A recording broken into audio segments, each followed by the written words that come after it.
Bueno, pues aquí estamos. Muy buenas tardes a todas y a todos y muchísimas gracias por estar esta tarde aquí en esta charla,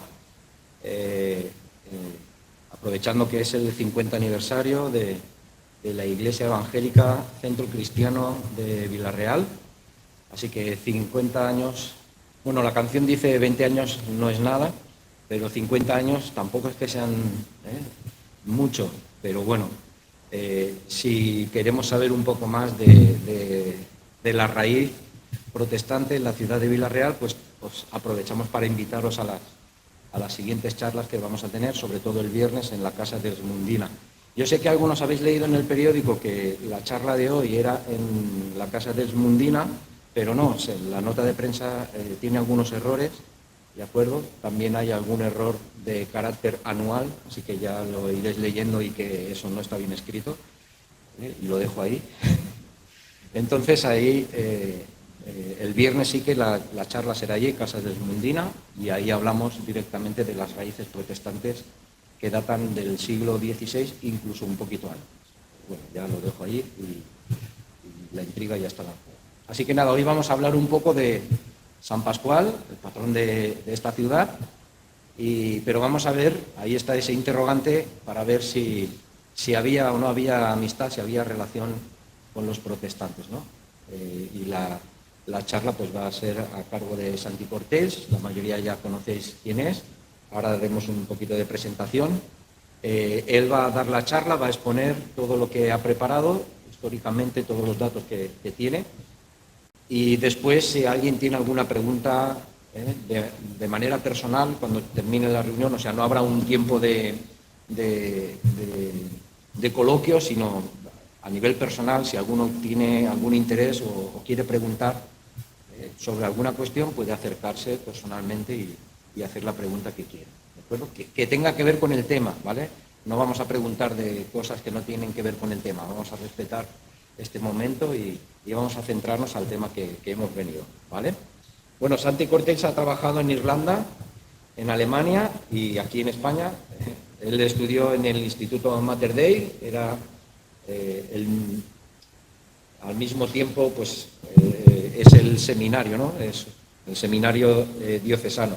Ahí, pues, él ha recibido formación religiosa básica, pero además también está licenciado en traducción e interpretación. Él ha sido profesor de lengua y literatura castellana, inglesa, alemana y valenciana en secundaria, ¿no?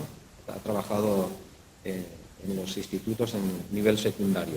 También en bachillerato y en la escuela de adultos. Además, ha trabajado como profesor de traducción de lingüística, lengua y literatura en la Universidad Alemana de Bonn y además en la Facultad de Filología Románica. Todo esto depende de las instituciones educativas del Estado alemán, de las comarcas de Renania, del norte de Westfalia.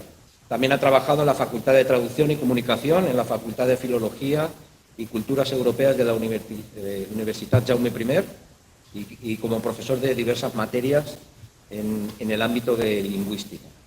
Además, es funcionario de carrera por la especialidad de Lengua y Literatura. Fue en Alemania, en el Estado Federado de Renania-Palatinado, donde ahí estudió en la Escuela Bíblica Evangélica. Eso, ¿tú que sabes alemán? No sé cómo se dice eso. Fackelträger. Ah, ves, ahora sí. Es porque cuando faltan vocales ya de antorcha. Me cuesta, muy bien. Entonces en Oberhof, ¿no? Oberhof, muy bien, Alemania. También ha colaborado con varias editoriales como Llibres del Índex, traduciendo, corrigiendo y preparando algunos escritos. El nombre de esa editorial pues hace alusión a histórico índice de libros prohibidos por la Inquisición, Index Librorum Prohibitorum. Además, fue concejal de Tradiciones y Normalización Lingüística en el Ayuntamiento aquí en Vila-real en la legislatura pasada y actualmente compagina su trabajo como concejal de Vila-real en la oposición. Sus funciones como profesor de lengua y literatura y sus obligaciones como padre de familia, con 2 hijas, una nacida recientemente, Uxue y Aloma. Muy bien. Pues nada, después de esta presentación le damos paso a la palabra y que nos diga todo lo que tiene. Bueno, muchas gracias, Paco, por la presentación. Como veis, yo sobre todo mi formación es en lingüística, no tanto en otros ámbitos, pero al currículum se podría añadir un apartado de friquismo, no sé cómo llamarlo, por estos temas, sin ningún objetivo más que, en este caso, la divulgación. Es decir, que este tema, que es poco conocido, se conozca. La primera pregunta que ponemos en esta exposición es: ¿San Pascual, amigo de los protestantes? ¿O Pascual Bailón? Porque ahora veremos, ¿no?, en el mundo evangélico lo de la santidad pues se entiende de otra forma. Se entiende, pero se entiende de otra forma. Aquí tenemos dos imágenes. La de la izquierda, que es de un anónimo, discípulo de Murillo, pues tenemos a Pascual Bailón adorando la Eucaristía. Pero esta imagen no es casualidad. ¿Por qué se produce?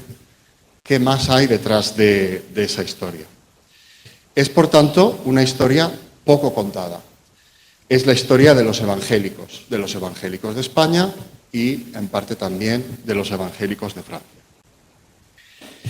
Cuando hablé con el pastor y planteamos hacer esta conferencia, recordaba también pues, los 50 años de historia de la Iglesia Evangélica en Vila-real, porque también son probablemente demasiado poco conocidos, aunque este año estáis haciendo un ejercicio de conocimiento para que Vila-real conozca que la Iglesia Evangélica lleva ya medio siglo aquí.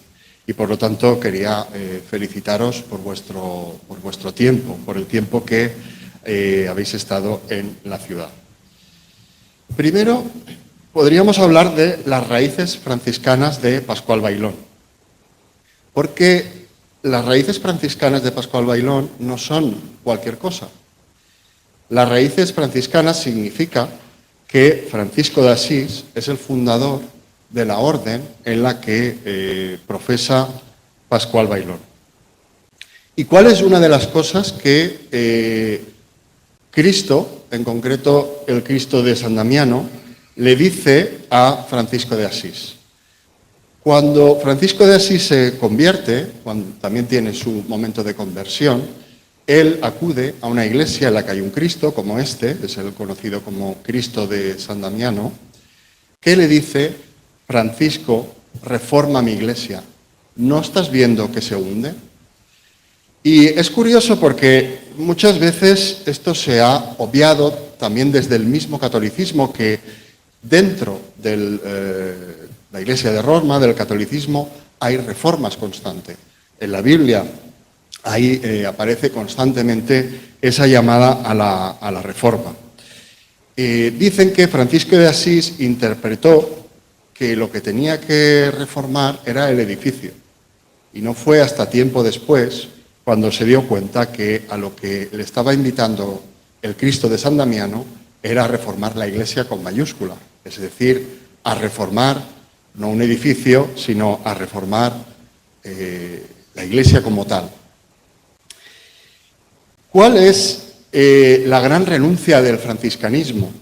Aquí aparece otro de los momentos de Francisco de Asís, que es el momento en el que su padre, que por cierto esta historia me suena mucho y es muy parecida a la de Lutero, le echa en cara que él le había dado todo lo que tenía, su vestimenta, su formación, todo lo que era gracias a él, y que por lo tanto tenía que hacer lo que su padre le dijera, para que nos entendamos. Pasa algo parecido con Martín Lutero, si me permitís el paralelismo. Él se dedicaba a la minería, que por cierto, cuando Lutero cae del caballo, todo esto nos suena también a San Pablo, y se le aparece Santa Ana, que era precisamente la patrona de los mineros. Él le promete que se convertirá en un sacerdote, en un capellán. Y también su padre, el padre de Lutero, le echa en cara todo lo que le debía a él. Pero Lutero ya tenía la decisión hecha, igual que Francisco Francisco se desnuda y le dice: ya no te debo nada, padre, ahora puedo ser pobre. Pero la pobreza evangélica y la pobreza franciscana tienen bastante en común, porque esta es la versión de la Reina Valera, dice: así pues, cualquiera de vosotros que no renuncia a todo lo que posee, no puede ser mi discípulo.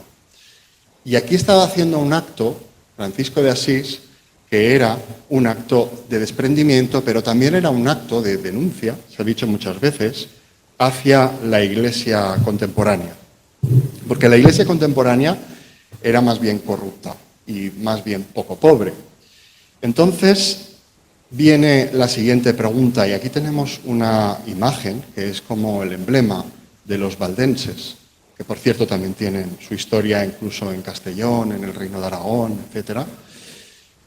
Al principio, los valdenses y los franciscanos luchan por la misma causa y con las mismas armas. Por eso, a pesar de sus limitaciones evidentes, todavía podemos recordar la intuición del historiador modernista italiano Ernesto Buonarroti, que establecía un nexo común entre Valdés de Lió, Francisco de Asís y Joaquín de Fiore, que consideraba como una tríada de grandes reformadores evangélicos, artífices de la cual no dudaba en llamarla la primera reforma. Cuando fui a Gibraltar ya hace unos años, me sorprendí, porque en Gibraltar hay una iglesia protestante que está dedicada a Francisco de Asís.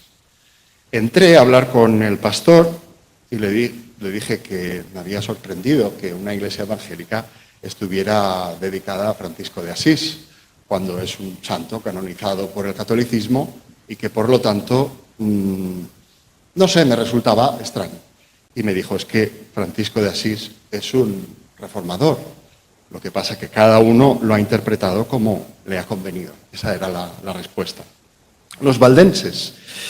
En la tradición evangélica, una de las cosas que he escuchado, que creo que es importante reseñar, es que la reforma, aparte de haber sido permanente, implica que nunca se ha perdido el remanente de fieles y que, por lo tanto, la tradición se mantuvo a pesar del poder en la Iglesia, a pesar de esas riquezas, a pesar de esa corrupción. La Iglesia nunca ha caído. Por eso hay quien dice que Pedro de Baldo, que nació en un año concreto, fue el 1140, y vivió hasta el 1217, no fue en realidad el fundador de los valdenses, sino que los valdenses venían de una tradición mucho más antigua. Incluso hay quien ha llegado a sugerir que su nombre, el nombre de los valdeses, no venía de Pedro Baldo, sino que venía de los valles, que eran los lugares donde los evangélicos históricos se habían estado escondiendo. Solo hay que recordar las múltiples hogueras en las que ardían muchísimos evangélicos. De hecho, una de las funciones de la Orden de los Predicadores, que así se llaman los dominicos, era precisamente ser un revulsivo contra la herejía. Y de la herejía también hablaremos, de la palabra y de lo que significa. Hay una frase, un latinajo, que todos conoceréis, pero que es fundamental en la Reforma, y es Ecclesia semper reformanda est. Y esto no es extraño tampoco en la Iglesia de Roma, porque el mismo franciscanismo al que pertenecía Pascual Bailón era una reforma del franciscanismo. Dentro del franciscanismo, que es la orden de Pascual Bailón, había históricamente muchísimas reformas.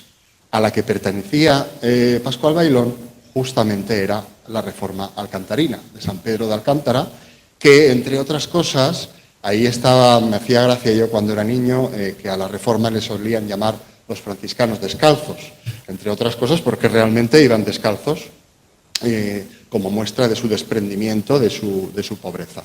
Están los capuchinos, que es por el tipo de hábito, porque cuando quieren volver al origen de lo que había fundado Francisco de Asís, pues eligen algún pequeño detalle en su hábito que los diferencie, ¿no? y este es la capucha, que creo que es como los conocían en Portugal. Están los vilacrecianos, los coletinos, los hermanos de la vida pobre, la orden de los frailes menores recoletos, los frailes menores observantes, los menores reformados de la estricta observancia, que más adelante se les llamará justamente los alcantarinos, es decir, la orden o la reforma a la que pertenece Pascual Bailón.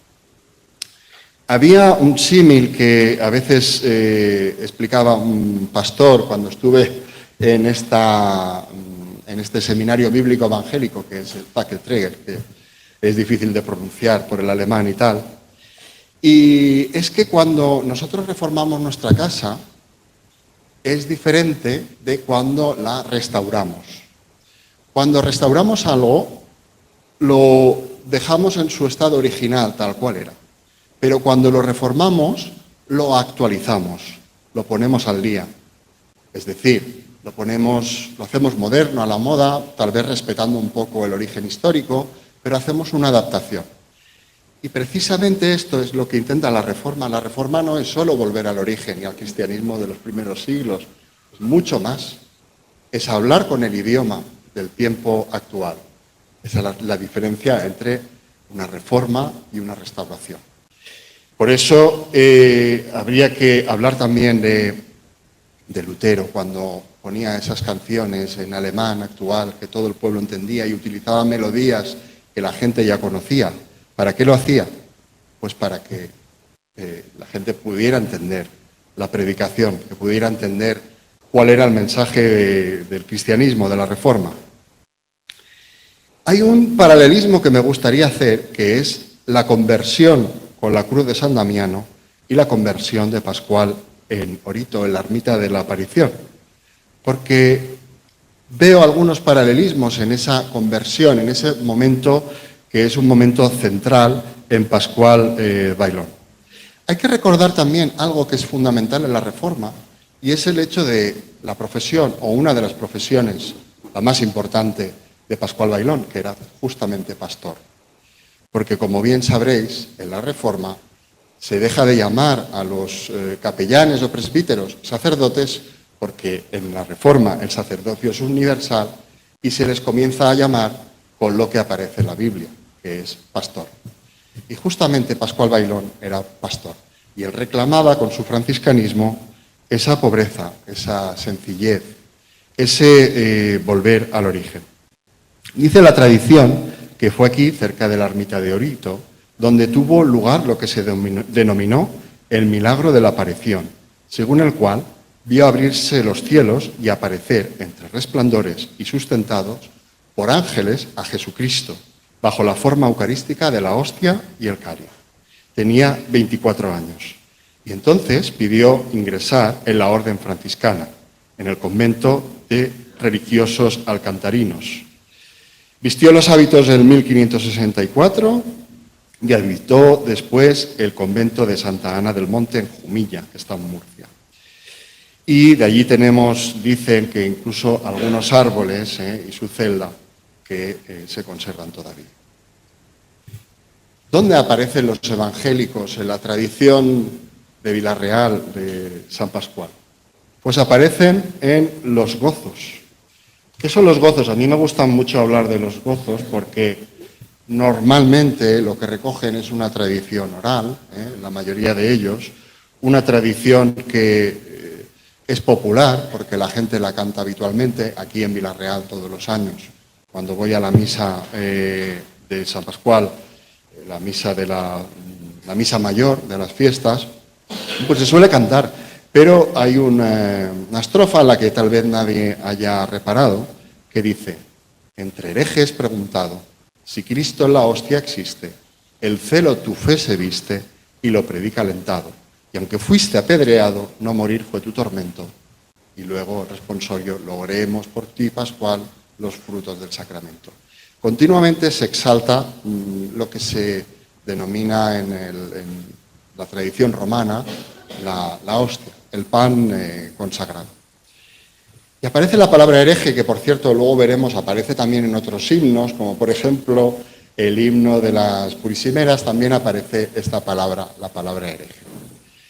Pero cuando nos llaman herejes, y yo recuerdo ya hace algún tiempo, en los años 90, que había aquella radio, que no sé qué ha sido de ella, la Radio Amistad se llamaba, que alguien llamara a la radio así un poco para provocar y llamarles, ¿qué sois, herejes?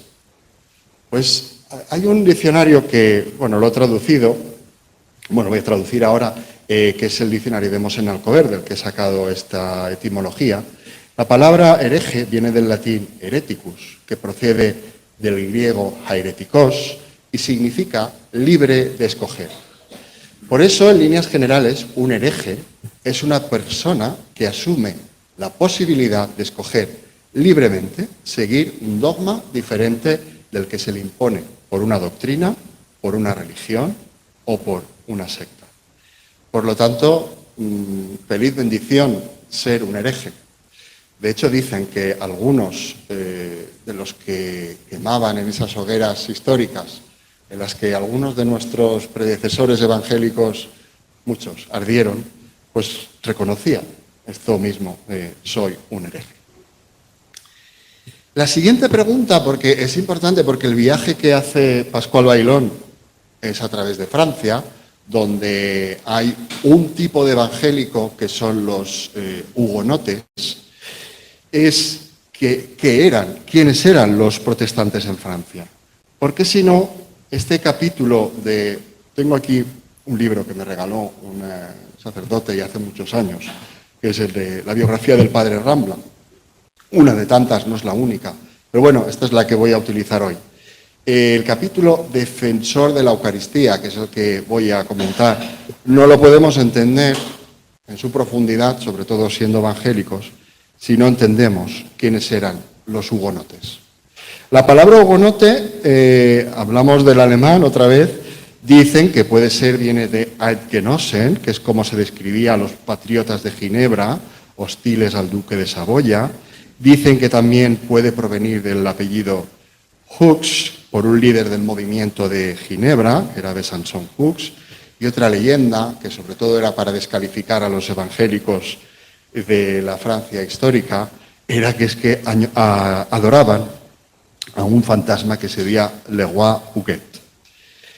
1517, Jean Valier, 1517 es recién empezada la Reforma, yo diría que fue ese mismo año, 17, ¿no? El 31 de octubre. Pues ya arde en la hoguera Jean Valier. Jean Valier es condenado a la hoguera, arde después, pero es condenado a la hoguera. En 1534, pocos años después de empezada la Reforma, ya los hugonotes tienen lo que se llama el asunto de los carteles. Y incluso en la puerta de Francisco I aparecen unos carteles, dicen que atacando la Iglesia de Roma de aquel momento. Y, por supuesto, se acusa a los hugonotes también. Otro personaje muy importante es Martín Bucero, que en Estrasburgo funda otra iglesia de tradición hugonote. Otro personaje fundamental es Juan Calvino, que voy a hablar bastante de él porque es fundamental en cómo entendemos la Reforma en Francia. Juan Calvino escribe lo que se conoce como el Tratado de la Institución Cristiana, una obra casi obligatoria si queremos entender lo que es la historia de la Reforma. La Iglesia de los Hugonotes, en 1559, convoca su primer sínodo. No sé si sínodo se puede traducir como concilio, pero bueno, sería algo parecido a lo que en Roma se conoce como concilio, pero sin la jerarquía, solo con la Biblia. Allí asistieron 72 representantes de todas las provincias del reino. Y a partir de este sínodo, el sínodo de 1559, el crecimiento de los evangélicos en Francia es exponencial, llegando a ser 2.150 iglesias por lo menos. Otro personaje fundamental es Gaspar de Coligny, que protesta en la Asamblea de Notables, nunca mejor dicho, aunque esto de protestante ya lo veremos, como lo de calvinista, en realidad es un mal nombre. no llega a ser un insulto, pero es como un descalificativo que se utiliza para desprestigiar, en este caso, a Coligny, ¿no? Y el intento, protesta allí contra la violación de la libertad de culto, contra la persecución a los hugonotes. Como respuesta, esta protesta fracasa y lo que se hace es que, convocados por un señor que se llamaba Bassi, muchos hugonotes están en un granero adorando a Dios y son todos ellos asesinados. Otro episodio que es fundamental también para entender la visita de Pascual Bailón a Francia para llevar unos documentos hasta París es lo que se conoce, que después también lo explicaré, como la matanza del día de San Bartolomé. Hay que decir también que Vila-real tiene una calle dedicada a San Bartolomé, que justamente debe su nombre a una historia peculiar de un antepasado mío que vino de Vallada, donde San Bartolomé es el patrón, y nada, una cosa sencilla.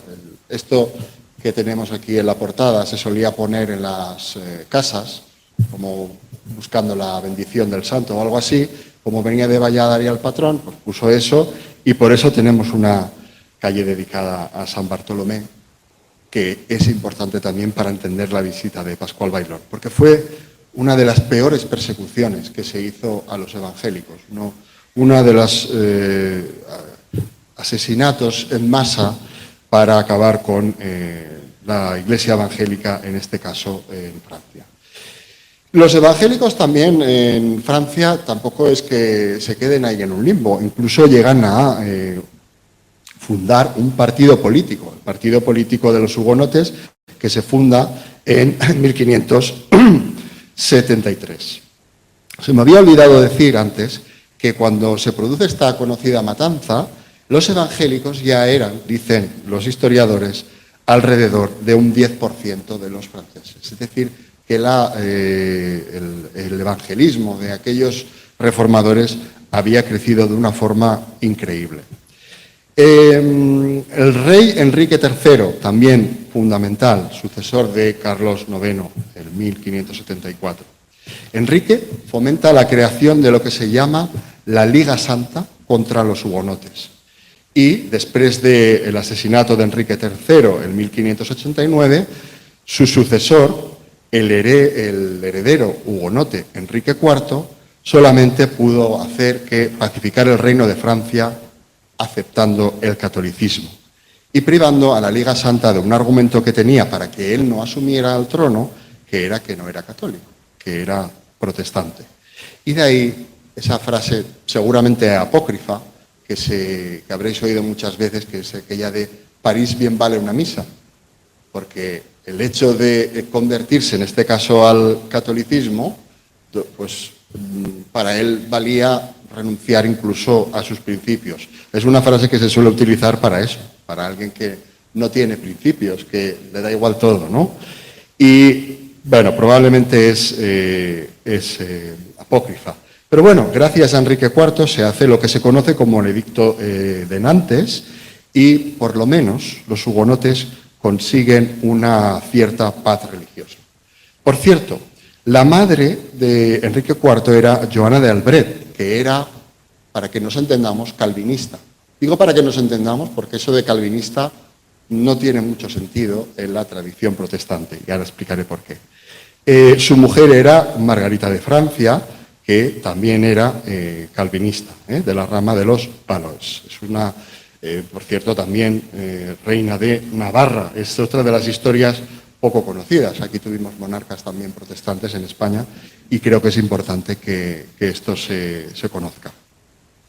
Bueno, a lo largo del tiempo, las guerras que se llaman guerras de religión, básicamente lo que hacen es perseguir de todas las maneras posibles y los hugonotes prácticamente desaparecen. Algunos datos los sitúan en que llegan a ser no más del 2% por la persecución histórica que en Francia se había hecho a los evangélicos. Es una disculpa que me perdonarán, pero en España no ha llegado todavía, a pesar de que los evangélicos tienen una historia preciosa, que entre otras cosas, está condensada un poco en esta traducción, ¿no? En la Biblia de Casiodoro de Reina y Cipriano de Valera, que es un tesoro también de la lengua castellana, y que el pastor, no recuerdo ahora el nombre, que escribió sobre el Quijote y la Biblia, este pastor, no sé si recuerdas. Bueno, él más o menos defendía la tesis de que algunas citas que se habían utilizado en el Quijote probablemente venían de esta versión, de esta primera traducción a la Biblia. Digo primera porque aunque hubo otras traducciones anteriores al castellano, parece ser que esta fue la primera traducida directamente de las lenguas originales, es decir, del griego y del hebreo. Las otras se traducían del latín, que a su vez había sido traducido del griego, pero por lo tanto no era el texto original, ¿no? La otra pregunta que nos tenemos que hacer es si los hugonotes eran calvinistas. Y aquí, cuando utilizamos el término calvinista, tenemos que ir con mucho cuidado, porque parece ser que el mismo Calvino rechazó ese apelativo.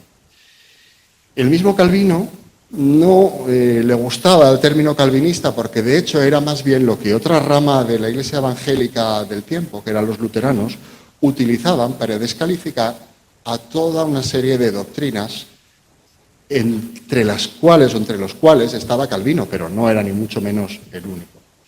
De hecho, los evangélicos eruditos, cuando hablaban de evangelismo o predicaban, no citaban prácticamente nunca a estos reformadores. Lo que citaban básicamente era a las Sagradas Escrituras y en ocasiones a lo que se conoce como la patrística, es decir, San Agustín, San Tomás de Aquino, todos los que habían hecho compendios teológicos muy antiguamente, ¿no? Es decir, lo que se considera la Iglesia Católica también la patrística, los padres de la Iglesia. Y esto era lo que ellos solían citar. La doctrina de la Santa Cena, por ejemplo, que se ha atribuido a Calvino, realmente la había desarrollado Bucero. Y esto es importante porque es uno de los temas de Pascual Bailón.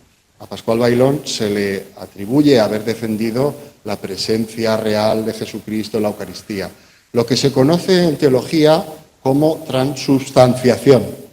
Esto es un concepto que incluso para alguien que ha estado en un seminario es un poco complicado de explicar porque está a medio camino entre el platonismo, la filosofía. Más o menos lo que suelen explicar, o lo que suele explicarse, es que una cosa son los accidentes, que es el pan, y otra la esencia y cosas así.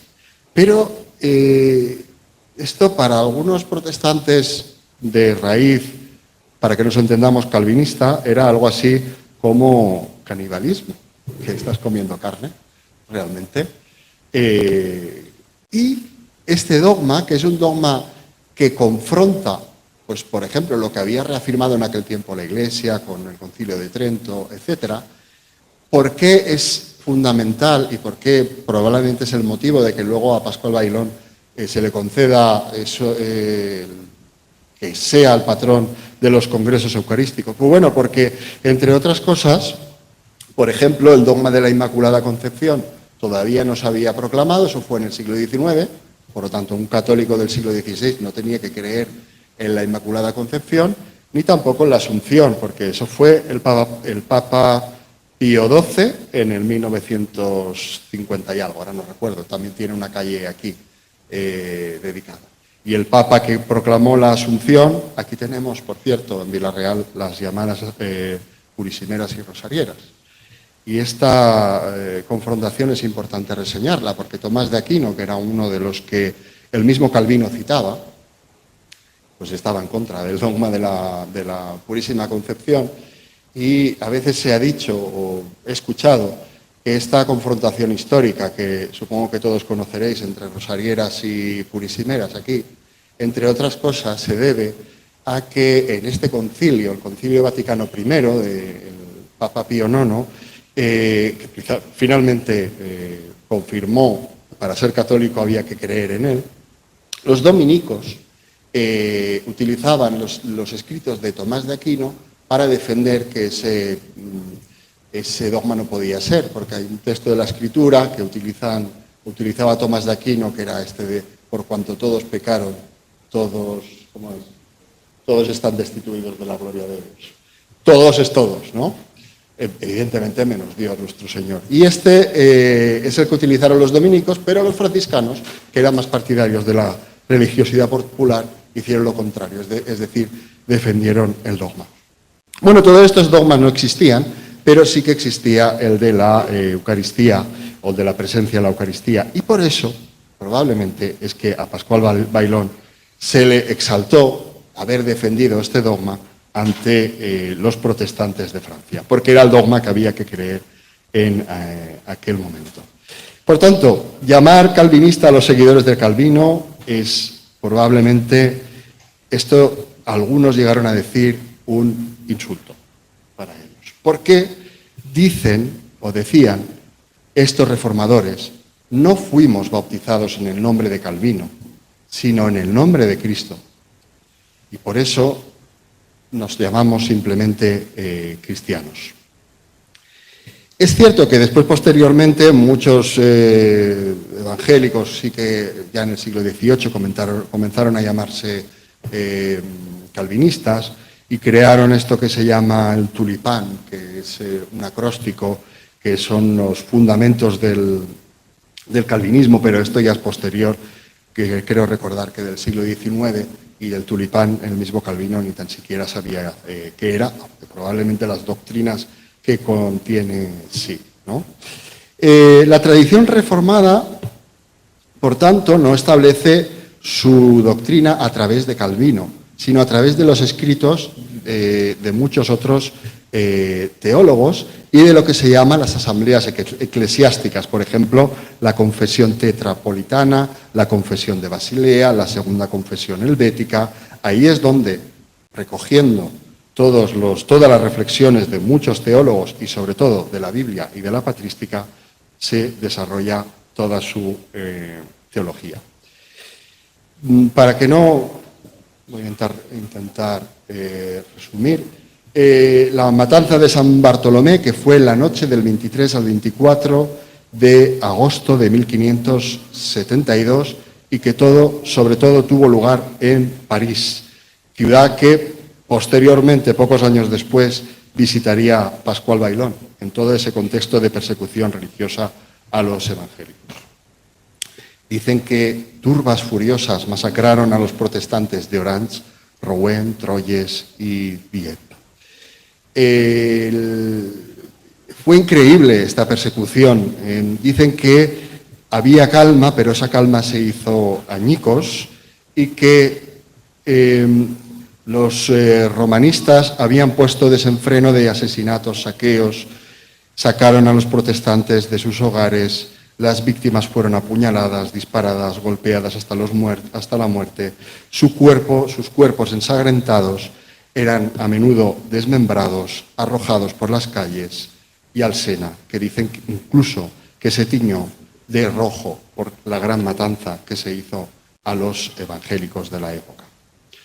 En Orleans, ciudad que San Pascual, de acuerdo a la redacción que utilizamos aquí del padre Rambla, también visitó Orleans, las masacres comenzaron un poco más tarde, pero también fueron igualmente absolutamente enormes. Por tanto, todo esto es el pozo, todo esto es el contexto que tal vez no se ha explicado, no se ha divulgado, mejor dicho, porque aquí habría muchísimo que investigar sobre la vida de Pascual Bailón y sobre todo sobre ese capítulo 13 que explica aquí el padre Rambla y que, si me permitís, ¿cuánto tiempo llevo? No quiero aburriros mucho. 30 minutos. Leeré algunos fragmentos. Dice: lo que imaginó jamás el santo es que le fuese dado proclamar y defender su fe en la Eucaristía ante sus negadores en tierra extraña y lejana. Fijaos que, claro, los negadores para el padre Rambla o para los biógrafos de Pascual Bailón, pues probablemente eran los mismos hugonotes, ¿no? Se le confía a Pascual Bailón este viaje, que es un viaje para llevar una carta. Y aprovechando Google un poco, he hecho más o menos siguiendo el itinerario del padre Rambla, aunque ahí el mismo padre Rambla duda sobre si pasó por Perpiñán o no, creo que más bien se lo imagina, y este sería el itinerario que hizo probablemente a pie, él dice que con un hábito roto, para llegar hasta París. Y entre otros lugares pasó por Orleans. Dice el padre Rambla, viajar puede constituir hoy en día un placer, generalmente lo es.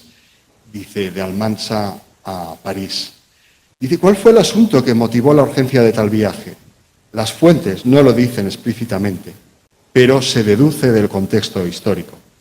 Dice que la custodia de San Juan Bautista de Valencia contaba con suficiente número de conventos para ser promovida a provincia. Es decir, era un trámite administrativo que se tenía que hacer, que tenía que reconocer el provincial que estaba en París, que tenía que comunicarse al Papa y, por lo tanto, necesitaban, básicamente, y por resumir, un mensajero. El que le tenía que recibir era Cristóbal de Chafontaine, que era el prior allí en París. Sea lo que fuere de la fecha exacta, en determinado día llegó al Almansa la noticia que el custodio requería a Fray Pascual a fin de presentarse en Valencia para ser enviado con esta misión de importancia. San Pascual, como hemos dicho, se hallaba en Almansa y el padre guardián, que lo era Fray Juan Moya, le comunicó el asunto y la voluntad del custodio, es decir, que fuera hasta Francia. Y ahí el padre Rambla explica, a partir de varias fuentes, bueno, él sobre todo cita el proceso de canonización que había consultado, cita al padre Ximénez, que es uno de los primeros biógrafos de Pascual Bailón, y cita otra serie de fuentes para su capítulo, para el capítulo que nos interesa hoy, y ahí más o menos es este el itinerario que él hace. Dice, así entrando por la Junquera por Bou, llegaría a Perpiñán, donde había un gran convento de la orden, y torciendo después por la izquierda, como veis en el mapa, se encaminaría hacia Toulouse o Foix, ciudades en las que también estaba establecida la orden en grandes conventos. Pone también estas montañas que he puesto aquí, dice Francia por la garganta a Puerto de O, que faldea el monte maldito. Por eso este itinerario, el itinerario de Pascual Bailón, que por lo tanto probablemente sí que es verdad que pasó por ciudades, por pueblos, no sabemos exactamente por cuántos, en los que había lo que a veces se llama aquí luteranos. Aunque luteranos en Francia muchos no había. Esto simplemente es una manera de denominar, sobre todo en el catolicismo romano español, cuando no tenían conocimiento de cuáles eran las diferencias en la doctrina entre unos y otros, así a los protestantes. El mismo padre Rambla a veces pone aquí luteranos y a veces pone calvinistas. Supongo que es por sus mismas fuentes. Pero como sabéis, hubo una especie de concilio entre las grandes fuerzas del protestantismo en el que, entre otros asuntos, se discutió el tema de la presencia de Dios en la Eucaristía, de la transformación del pan en carne de Cristo. Y os voy a decir otra palabra curiosa, pero que es interesante también. Parece ser que Lutero era más bien partidario de lo que se llama la consubstanciación. Antes había hablado de la transubstanciación y él decía, o defendía, creo que las iglesias luteranas lo hacen hasta el momento, la consubstanciación, que es el pan se transforma en carne, pero solo mientras dura el culto. Cuando se acaba, se deshace esa transformación y vuelve a ser pan. ¿Vale? No me voy a meter yo en si esto tiene más sentido o menos, pero esto es más o menos para que me entendáis lo que defendían estas dos fuerzas. En cambio, los calvinistas, para entendernos, porque ya hemos dicho que es un mal nombre, que es un apodo, ellos defendían que la Santa Cena, que es así como la llamaban desde el principio, prácticamente a los pocos años de empezar la Reforma de Lutero, e incluso antes, porque no tenemos tiempo aquí de hablar de los valdenses, pero parece ser que esta tradición o estas dudas sobre la presencia o no presencia son muy antiguas, no se inventan en el siglo XVI, sino mucho antes, y hay grandes concilios en los que se discute y todo esto. Por lo tanto, en Pascual Bailón parece ser que lo que se está intentando es popularizar una idea teológica de lo que representa el culto y el pan y el vino y todo eso. Y a través de Pascual Bailón se intenta popularizar entre los fieles católicos. Dice el padre Rambla, y así el dicho bendito fraile me dijo que con grande ánimo y esfuerzo se entró por las tierras de luteranos, sacrificando su vida por la obediencia. Porque aunque entraba en gran medida el elemento religioso con la reforma y la contrarreforma, prevalecía con todo, por lo menos le daba más fuerza a la guerra, a la intriga política, que encendía los ánimos entonando las desviaciones u opiniones religiosas contrarias. Dice, los hugonotes o calvinistas que se oponían a la supremacía del Papa y negaban la presencia real de Cristo en la Eucaristía habían invadido gran parte de Francia. Bueno, sí que es cierto que los evangélicos de la época tenían fuerza política y también tenían fuerza militar en aquel momento. Eso no es falso, por eso había estas guerras de religión. Pero al mismo tiempo también había, dentro de tanto de la Iglesia de Roma como de la Iglesia evangélica, como siempre, voces que defendían esto no son las formas, esto no es lo que dice la Sagrada Escritura, hay que hablar, hay que dialogar, hay que convencer. ¿De acuerdo? Esto siempre ha sido una constante. El santo, y es curioso, ¿no?, el hábito que vemos aquí, cuando lo describe el padre Rambla, iba con su hábito viejo y remendado y con su cordón, por el que eran conocidos en Francia los franciscanos, los cordeliers. Los cordeliers porque llevaban ese cordón. Y esto recuerda mucho a otro apodo que tenían los evangélicos, pero por otro motivo, que era los colportores.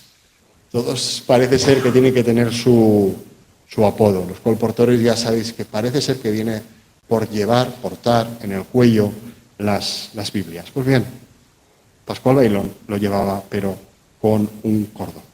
El primer encuentro que explica aquí el padre Rambla en este capítulo de Pascual Bailón con los calvinistas, dice, no sabemos dónde sucedió, pero sí conocemos que en determinada ciudad se vio rodeado de calvinistas que le gritaban al papista.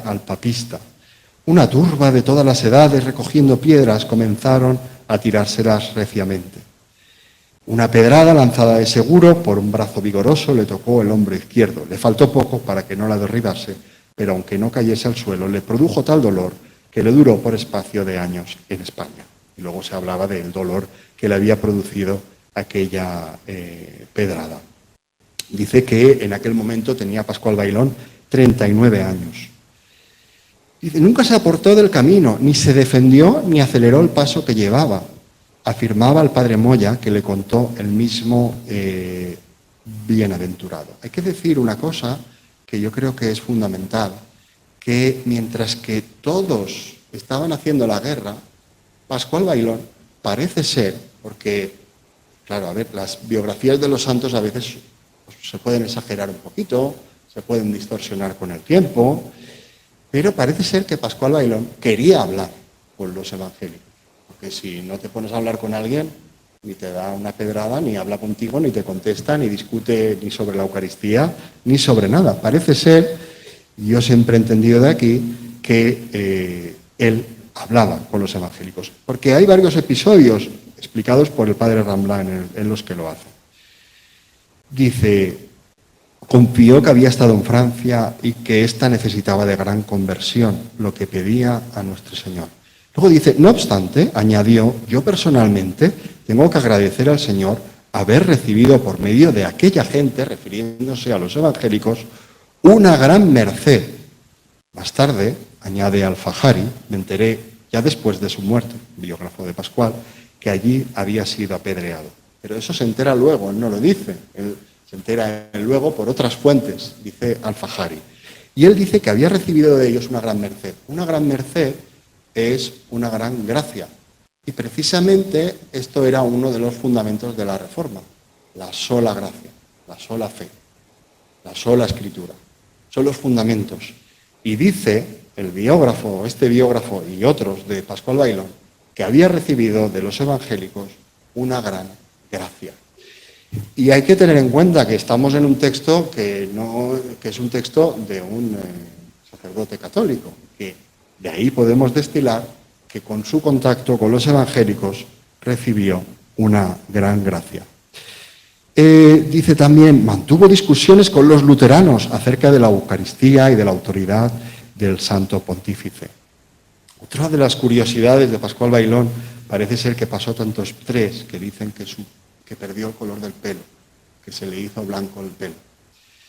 Hay que entender que él era un hombre sencillo, aunque no sabía leer y escribir. Por aquí he traído algunos cartapacio, ¿no?, de San Pascual, por lo tanto escribir sabía.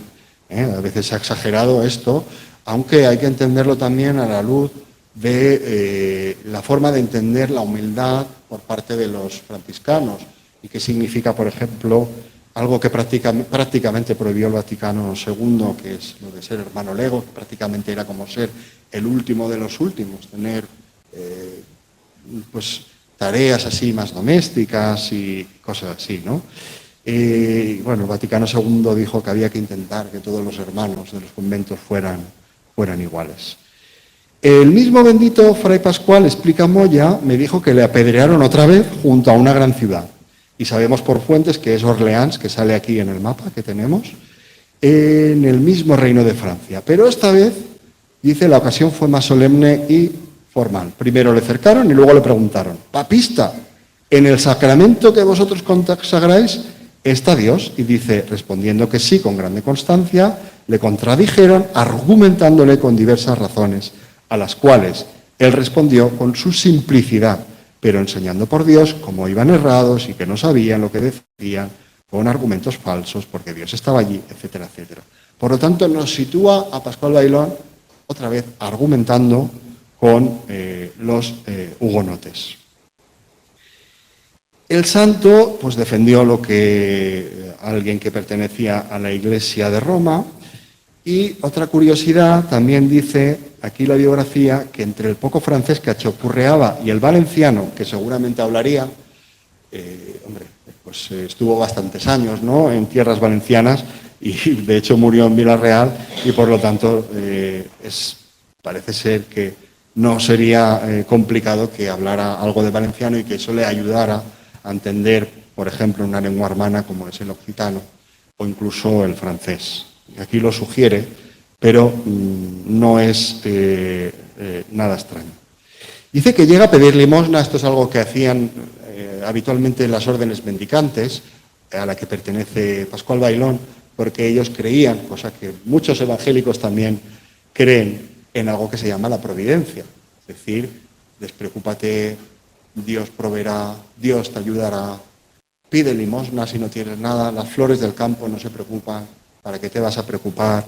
Y la providencia era muy importante en un fraile franciscano. Entonces él va pidiendo limosna y llega a casa de, dice aquí, un luterano que perseguía a los católicos, que estaba comiendo a la mesa, lo lleva a su presencia y le insulta, dice aquí, y dice, es que eres un espía del rey de España. Y dice que le amenaza con matarle y él no le contesta, se ve que se asusta, pero de repente una señora, no sabemos si hugonote también, le dice que salga y se va sin limosna, pero se va. Es decir, continúa su camino. Llega a otro pueblo donde había muchos luteranos, dice, y estos le encarnecieron, se mofaron de él, le llaman papista. Esto de llamarle papista parece que se repite constantemente. Y se ve que allí lo encierran, pero al día siguiente, como creo que era el apóstol Pablo, pues alguien le abre la puerta, le libera y se va. No sé si es un milagro o simplemente que alguien le abrió la puerta y en esta ocasión sí que le dan un pedazo de pan, le dan limosna. Y él lo agradece con humildad y parece ser por la narración que fue un evangélico el que le da el trozo de pan. Ximénez, que recibió la noticia del hecho de manos del mismo Santos, el primer biógrafo de Pascual Bailón, dice: «Cóntome el santo que un día, persiguiendo su camino, le salió a través de un hombre a caballo con una lanza, el cual, sin saludarle, le dijo». Este es el episodio que luego se utiliza para los gozos y para otras historias de San Pascual. «Fraile, Dios en el cielo está». El bendito fraile le respondió: «Sí, cierto, es verdad». Con la cual respuesta se volvió al luterano por el propio camino por donde había venido. Preguntéle yo qué había querido el hombre con aquello, y díjome que, me encantan estas formas del castellano antiguo, son muy bonitas, que debería de querer que él respondiera cómo estaba también en el Santísimo Sacramento, y así alancearlo, pero que él no había sido digno de aquella corona. Es decir, parece ser que se le olvidó en lo que en la tradición cristiana se llama la apologética, pues darle un argumento a aquel evangélico, y luego le vino a la cabeza. No cayó en la cuenta del trance en que se hallaba hasta que se le había escurrido la oración.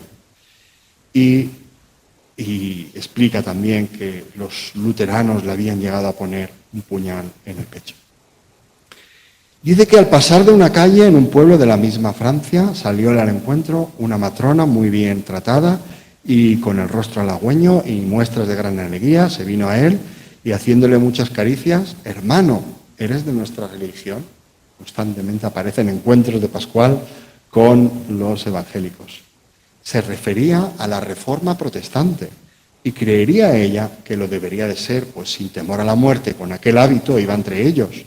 A lo cual respondió el santo con la misma constancia de siempre: «Yo soy de la religión de San Francisco». No sé qué querría decir, porque Francisco de Asís tiene iglesias evangélicas dedicadas a él. Al punto la mujer, burlada, trocado el semblante con disgusto, sin hablarle más palabras, se volvió a casa. Acaba el capítulo el padre Rambla explicando: recibida la bendición del Padre General, cuando ya le dio la documentación, el bienaventurado se dispuso a rehacer el camino de vuelta. Como se ha advertido, no conocemos en qué orden sucederían los incidentes del viaje que hemos contado. Es decir, esto es una recopilación, no sabemos qué empezó antes, qué empezó después, parece ser que pasó. León XIII, que también tiene una calle en esta ciudad, al nombrarle patrono de las obras eucarísticas, le llama Emuló de San Tarsicio. Y acaba concluyendo: vuelto a España, cuando recordaba el viaje, solía decir que en Francia recibió de Dios grandes mercedes, nuevamente, grandes gracias. Que, por cierto, la palabra gracia en esta ciudad también tiene gran importancia, porque es el copatronazgo, aunque está dedicado a una advocación de la Virgen, pero la palabra gracia, que muchas personas, muchos vecinos llevan este nombre, es fundamental en la ciudad de Vila-real, como es fundamental para la Reforma. Y otra cosa, dice Pascual Bailón, que si él fuera bueno, no tendría que haber vuelto vivo. Es decir, claro, su vocación era ser mártir, porque, como bien sabéis, quien muere mártir, pues va al cielo. Pero él deja claro que él atraviesa toda Francia, discute con todo tipo de evangélicos de varias ciudades, con diversos comportamientos, y esto no le sucede, no muere mártir. Sí que parece que le agreden, estamos en un contexto bastante convulso de la historia de Francia, sí que parecen otra serie de cosas, pero nadie acaba con Pascual, porque vuelve aquí y luego va a Vila-real. Y por lo tanto, lo que texto final, lo que tenemos que concluir de aquí es que toda esta historia, la historia del contacto de Pascual Bailón con los evangélicos, pues probablemente es desconocida, probablemente ha sido poco divulgada, quizá ha sido incluso mal interpretada, pero está presente. Y en una efeméride como la que estamos conmemorando ahora, que son los 50 años de la Iglesia Evangélica en Vila-real, pues es necesario que conozcamos también cosas como las que hemos estado explicando. Es decir, que la Iglesia evangélica está en la historia, en la formación de Vila-real, e incluso de su mismo patrón, porque probablemente, en gran parte, se debe incluso su patronazgo, en este caso a los congresos eucarísticos, a los mismos evangélicos. Sepulcro churrigueresco, ya sabéis que el barroco era una reacción, dicen, a eso que se llama la austeridad luterana, esas iglesias sencillas, simples, que recuerdan tal vez un poco al espíritu franciscano, que era precisamente de eso, de sencillez, de simplicidad, poca decoración, incluso ninguna imagen, como hacen muchas de las iglesias nacidas a partir de la Reforma. Y con eso yo creo que nos debemos quedar, pero nos debemos quedar, yo tenía aquí unos ejemplos que he recogido de la Biblia Reina Valera, que es el tesoro lingüístico espiritual de la tradición evangélica en la Comunidad de España. Proverbios 22:9. El generoso será bendito porque da su pan al pobre. Y era una de las profesiones también de Pascual Bailón, dar pan a los pobres, limosnero, ¿no? Decían entonces. Otro texto dice, bendecid a los que os maldicen, orad por los que os vituperan. Nunca he conocido a ningún evangélico en Vila-real que no se despidiera diciendo que Dios te bendiga. No sé lo que harían los evangélicos históricos del siglo XVI en Francia, pero sí que sé lo que hacen los evangélicos contemporáneos en Vila-real. Y es bendecir a todo el mundo, incluso al que no les bendice. Mateo 5:28, bienaventurados seréis cuando os insulten y os persigan y digan todo género de mal contra vosotros, falsamente por causa de mí. Y el Salmo 109:28, que es el que más me gusta, maldigan ellos, pero tú bendice, cuando se levanten serán avergonzados. Mas tu siervo se alegrará. Y yo creo que con eso nos deberíamos quedar, con la sencillez de Pascual Bailón, tal vez malinterpretado por el espíritu del tiempo o por el mismo ímpetu del proceso de canonización en el que había que defender, que era un gran defensor de estas causas que la Iglesia de Roma en aquel momento defendía. Pero sobre todo, yo creo que hay que quedarse con que la historia está ahí y no la podemos esconder. Y la historia hoy es la historia de la Iglesia evangélica, que hay que escribirla con mayúsculas. El viernes la acabaremos de reseñar, porque esa historia no es cualquier cosa. Así que viva Vila-real, viva la Iglesia evangélica y, si me permitís, también viva Pascual Bailón. Muchas gracias.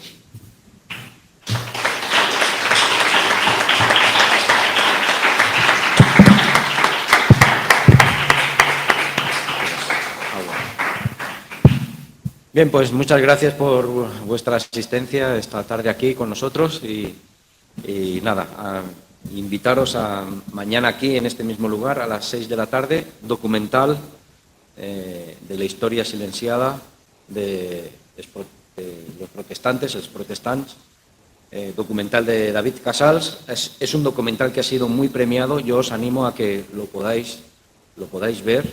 Es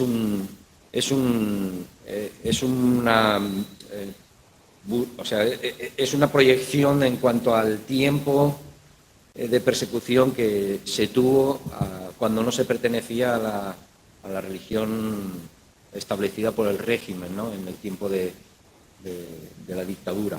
Entonces se hicieron bastantes cosas mal y bueno, pues está bien recordar, porque aquellas personas que lucharon por mantener la fe protestante y por mantener la fe en la palabra de Dios, pues por lo menos se les debe honrar y recordar, ¿no? Que fueron capaces de dar su vida incluso, porque algunos murieron.